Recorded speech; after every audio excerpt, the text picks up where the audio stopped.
RCB और MI का match इस बात का मैच था कि ज्यादा गंदा कौन खेल सकता है, कौन अपना मैच जीता हुआ सामने वाली टीम को दे सकता है। कोशिश आरसीबी ने पूरी की, लेकिन शायद कुरनाल पांड्या और भुवनेश्वर कुमार के इरादे कुछ अलग थे और यही वजह है कि आरसीबी न सिर्फ हार से बच गई बल्कि टॉप पर पहुंचकर फिलहाल टॉप 2 में फिनिश करने को सोच रही है। लेकिन गुरु, मैच जो है वो मुंबई की हार या एलिमिनेशन से ज्यादा आरसीबी की जीत पर फोकस है। मुंबई सीजन से बाहर हो गई, लेकिन किसी को एक्चुअली घंटा फर्क पड़ रहा, क्योंकि सबको पता था कि मुंबई की हाल यही होने वाली है। सूर्य कुमार यादव अब इंडिया छोड़िए आईपीएल खेलने के लायक नहीं बचे। सच कह रहा हूं। भुवनेश्वर कुमार, जिन्हें लोगों ने साइन ऑफ कर दिया था, मेरे मन में सवाल आ रहा, भाई उन्हें आईपीएल खेला, आईपीएल ही क्यों, उन्हें अब इंडिया खिला दो यार। अगर परफॉर्मेंस क्राइटेरिया है तो 36-37 साल की उम्र में भुवी जो कर रहे हैं, चाहे वो बैट हो या बॉल, वो कमाल है, अद्भुत है, अविश्वसनीय, अकल्पनीय है।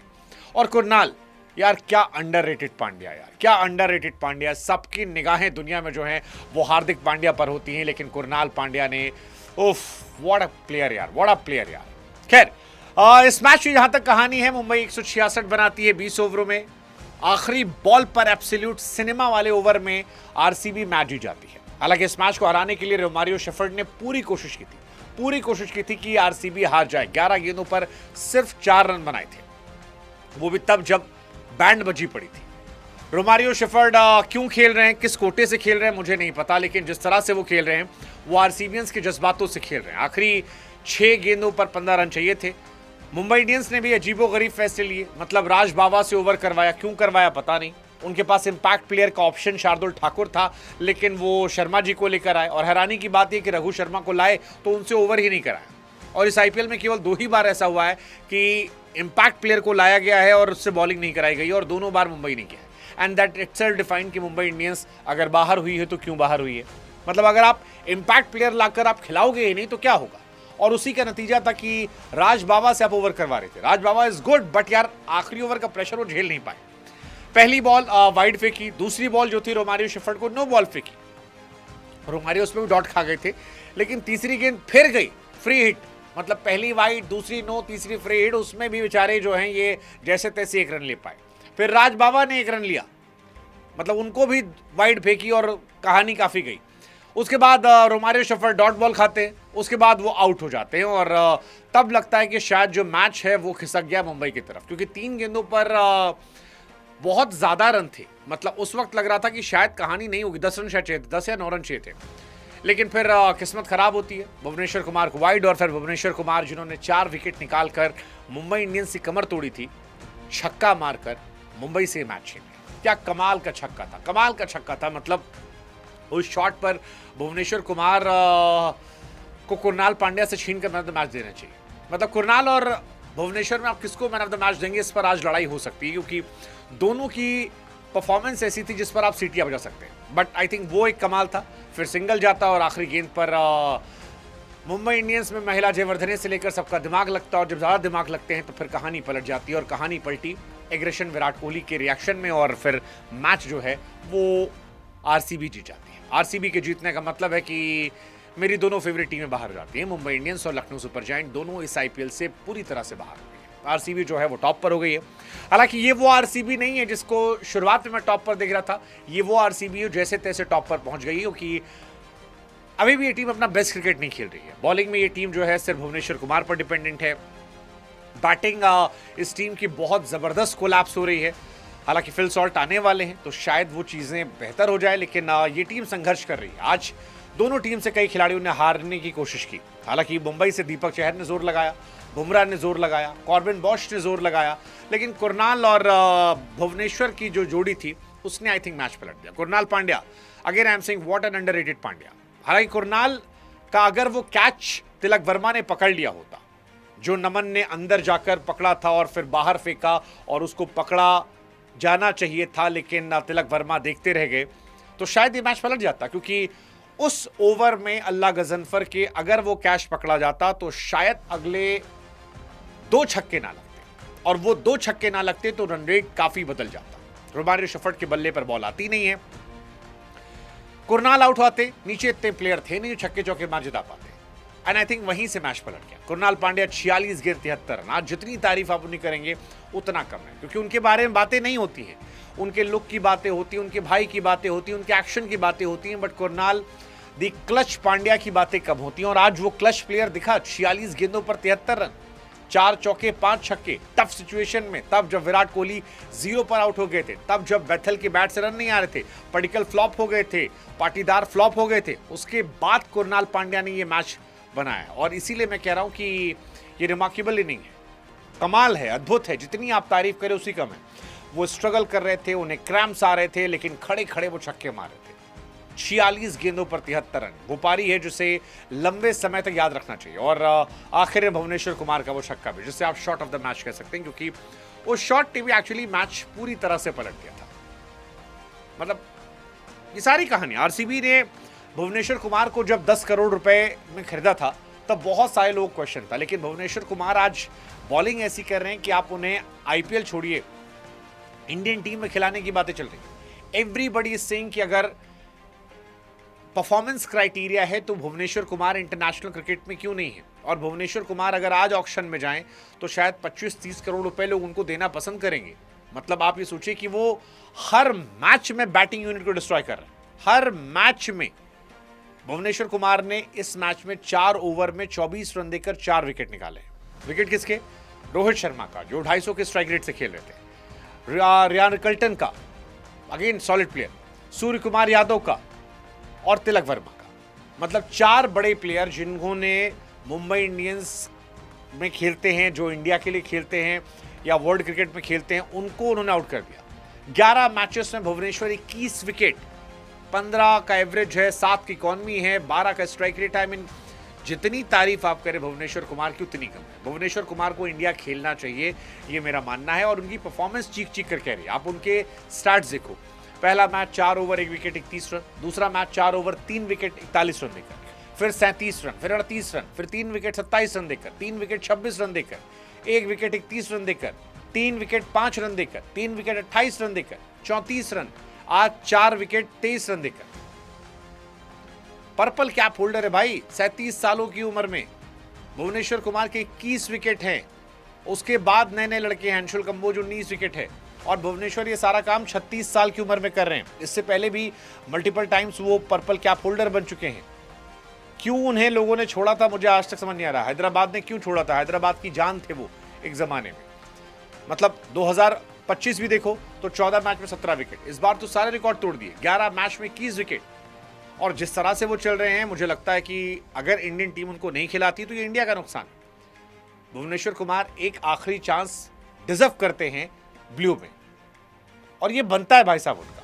मतलब 20+ विकेट अगर आप देखोगे तो बहुत लिमिटेड बॉलर है। चहल के नाम ये रिकॉर्ड है, मलिंगा के नाम है, बुमराह के नाम था, इस साल तो बुमराह विकेट ही नहीं पा रहे। भुवनेश्वर के नाम भी हो गया 14, 16, 17, 26। और अच्छी बात यह कि यार भुवनेश्वर की स्विंग जो है वो वापस 2013 वाली आ गई। ये अपने आप में कमाल हो गया। मतलब 21 विकेट बहुत ज्यादा होते भाई साहब, बहुत ज्यादा होते।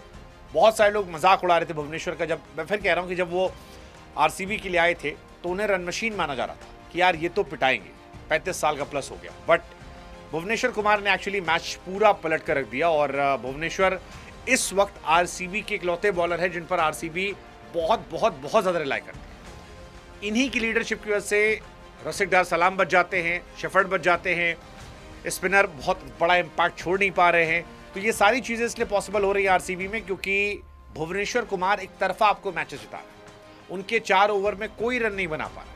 हेजलवुड पिट रहे हैं, ये नहीं पिट रहे, और इसी वजह से भुवनेश्वर जो है फिलहाल इस आईपीएल के सबसे टॉप बॉलर बन चुके हैं, सबसे टॉप बॉलर। ये अपने आप में बहुत बहुत बहुत इंटरेस्टिंग कहानी है। खैर, मुंबई आरसीबी की राइवलरी जो थी एक जमाने में एक तरफा हुआ करती थी, 17-10, आज 19-17 हो गई।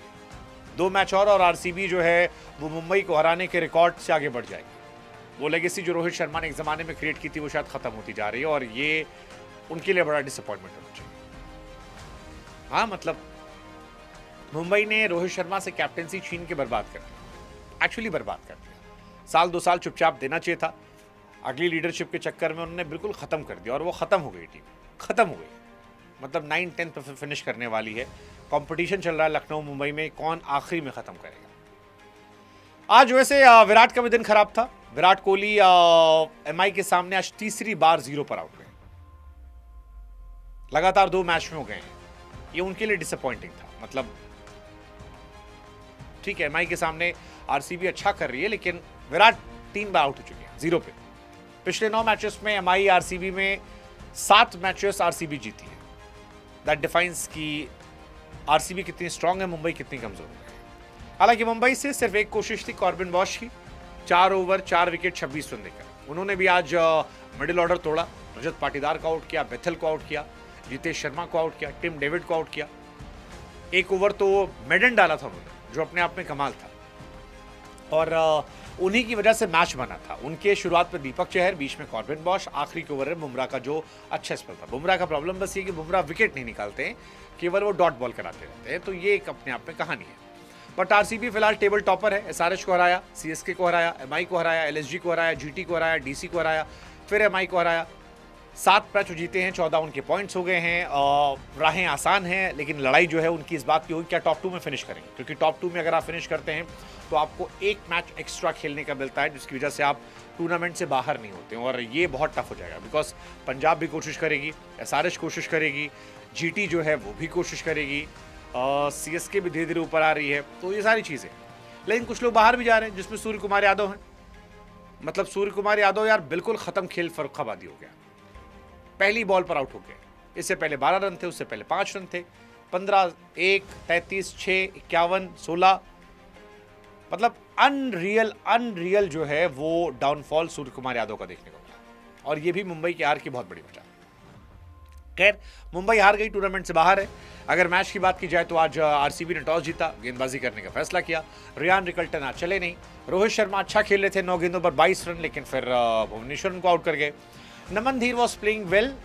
नमन धीर बहुत अच्छी बैटिंग कर रहे थे, लेकिन फिर वो एक रसिक डार सलाम के अंदर आती गेंद और उस पर वो विकेट गए। Surya flop show. Tilak time लिया, बट जो लास्ट का एग्जीक्यूशन था लंबा, वो चला नहीं। विल जैक्स फ्लॉप रहे। राज बावा जो थे ठीक ठाक थे बैटिंग में। कॉर्बिन बॉश भी कुछ खास नहीं रहा, दीपक चहर कुछ खास नहीं रहा। भुवनेश्वर कमाल थे, हेजलवुड भी अच्छे थे, रसिक डार सलाम महंगे थे लेकिन ठीक थे। रोमारियो शेफर्ड ने गेंदबाजी अच्छी किया, 3 ओवर 18 रन विकेट। कुरनाल जो है वो भी ठीक थे, 3 ओवर 26 रन। सुयश शर्मा थोड़े महंगे साबित हुए, 2 ओवर में 21 रन। बैटिंग में जहां तक बात है, बेथल इकोनॉमिकल, मतलब ठीक ठाक रन बॉल खेले थे, तो बहुत खास पारी नहीं थी। विराट पहली बॉल पर आउट हुए। पडिक्कल का फ्लॉप शो था, पाटीदार का फ्लॉप शो था, बट कुरनाल मैजिकल पांड्या का कमाल था, जिसकी वजह से मैच गया। 46 रन, 46 गेंद 73 रन, 4 चौके 5 छक्के, एंड आई थिंक यही मैच खत्म करा था। वरना Romario Shepherd, Tim David, Jitesh Sharma, इन सब ने भी कोशिश की थी, हारा नहीं। आखिर में भुवनेश्वर कुमार का एक शॉट और मैच पलट जाता है। अब यहां आते हैं 2 सवाल। क्या अगले साल मुंबई इंडियंस को कुछ खिलाड़ियों से तौबा करना चाहिए? मेरे हिसाब से हाँ। या तो आप हार्दिक पांड्या से तौबा कर लीजिए, या फिर आप सूर्य कुमार यादव और जो बाकी ये लॉबी है, इसमें कुछ लोगों से तौबा कर लीजिए। सही टीम खिलाइए।